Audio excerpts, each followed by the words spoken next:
السلام علیکم dear viewers, میں ہوں محمد معین زمان ایڈوکیٹ اور آپ میرا یوٹیوب چینل دیکھ رہے ہیں۔ آج کا جو ہمارا ٹاپک اور ٹاپک کے ریلیٹڈ مٹیریل ہے جس کو ہم ڈسکس کرنے جا رہے ہیں وہ یہ ہے کورٹ میں ملزم کا سیکشن 342 کا بیان اور ٹرائل کورٹ میں اس کی قانونی حیثیت کیا ہوگی۔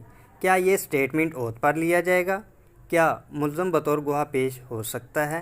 کیا عدالت کسی بھی سٹیج پر یہ بیان ریکارڈ کر سکتی ہے؟ اور کیا یہ سٹیٹمنٹ کراس ایگزامن ہوگی یا نہیں؟ اور اس کے علاوہ ہم ریلیونٹ کیس لاز کو بھی ڈسکس کریں گے۔ سیکشن 342 CRPC کا بیان اوتھ پر نہیں لیا جائے گا۔ اس پر ملزم بطور گواہ پیش ہو سکتا ہے اور عدالت ٹرائل کے کسی بھی سٹیج پر بیان ریکارڈ کر سکتی ہے اور اس کے ساتھ عدالت کی طرف سے سمپلی ملزم کا بیان ریکارڈ کیا جائے گا۔ اب ہم سٹڈی کرتے ہیں سیکشن 342(1) CRPC۔ ملزم کو اپنے خلاف شواہد میں ظاہر ہونے والے کسی بھی حالات کی وضاحت کرنے کے لیے عدالت ملزم کو پہلے سے خبردار کیے بغیر کسی بھی انکوائری یا مقدمے کی سماعت کے کسی بھی مرحلے پر اس سے پہلے اس سے ایسے سوالات کر سکتی ہے جو عدالت ضروری سمجھے۔ مذکورہ مقصد کے لیے پروسیکیوشن کے بعد اور اس کے دفاع کے لیے بلائے جانے سے پہلے اس سے عام طور پر مقدمے کے بارے میں پوچھ گچھ کر سکتی ہے۔ سیکشن 342(2) CRPC ملزم ایسے سوالات کا جواب دینے سے انکار کر کے یا ان کے جھوٹے جوابات دے کر خود کو سزا کا ذمہ دار نہیں بنائے گا، لیکن عدالت ایسے انکار یا جواب سے ایسا نتیجہ نکال سکتی ہے جیسا کہ وہ مناسب سمجھتی ہے۔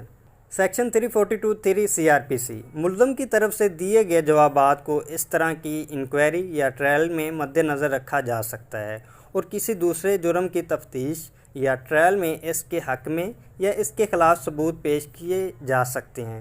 ایسے جوابات سے یہ ظاہر ہوتا ہے کہ اس نے ہی کیا ہے۔ سیکشن 342(4) CRPC سوائے سیکشن 342 CRPC کے ذریعے فراہم کردہ ملزم کو اوتھ نہیں دلایا جائے گا۔ ڈیئر ویورز، اپنے اس ٹاپک کو مختلف کیس لاز کی نظر سے دیکھتے ہیں۔ یہ کیس لا ہے 2018 SCMR 1372۔ His lordship mister justice Asif Saeed Khan Khosa, his lordship mister justice Manzoor Ahmed Malik اور his lordship mister justice Syed Mansoor Ali Shah صاحبان کی یہ ججمنٹ ہے۔ اس میں یہ ہولڈ کیا گیا تھا کہ ہم نے مزید آبزرو کیا کہ درخواست گزار کی جانب سے ہائی کورٹ کے سامنے دائر کی گئی اپنی یادداشت میں ایک بار پھر سزا کے معاملے میں صرف نرمی کی درخواست کی گئی تھی۔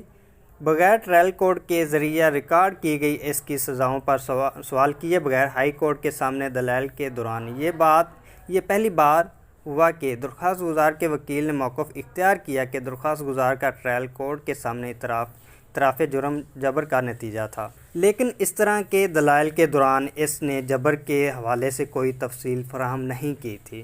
درخواست گزار کے خلاف درخواست دی گئی تاکہ اعتراف جرم حاصل کیا جا سکے۔ پروسیکیوشن کی جانب سے الزام کو تسلیم کرنے اور اعتراف جرم کرنے کے علاوہ وہ بہت سے شواہد ریکارڈ پر لائے گئے جس سے اعتراف کا ہر لفظ درست ثابت ہوا، اور اس سلسلے میں ہم CCTV فوٹیجز اور تصاویر کا حوالہ دے سکتے ہیں۔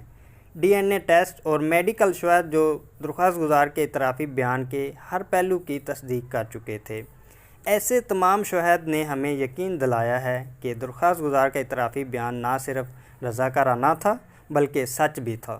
اس نے الزام میں قصوروار ہونے کے ساتھ ساتھ سیکشن 342 CRPC کے تحت ریکارڈ کیے گئے اپنے بیان میں درخواست گزار نے 8 دیگر نابالغ متاثرین کے ساتھ اس طرح کے جرائم کا اعتراف کیا تھا، اور اس پس منظر میں درخواست گزار اپنی سزا کے معاملے میں کسی ہمدردی کا مستحق نہیں تھا۔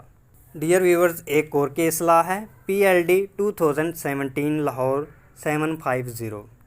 ہر لارڈشپ مسز جسٹس عالیہ نیلم صاحبہ اور ہز لارڈشپ مسٹر جسٹس سید شہباز علی رضوی صاحب کی یہ ججمنٹ ہے۔ اس میں یہ ہولڈ کیا گیا تھا کہ پروسیکیوشن کے شواہد کو بند کرنے کے بعد اپیلنٹ کو سیکشن 342 CRPC کے تحت جانچا گیا۔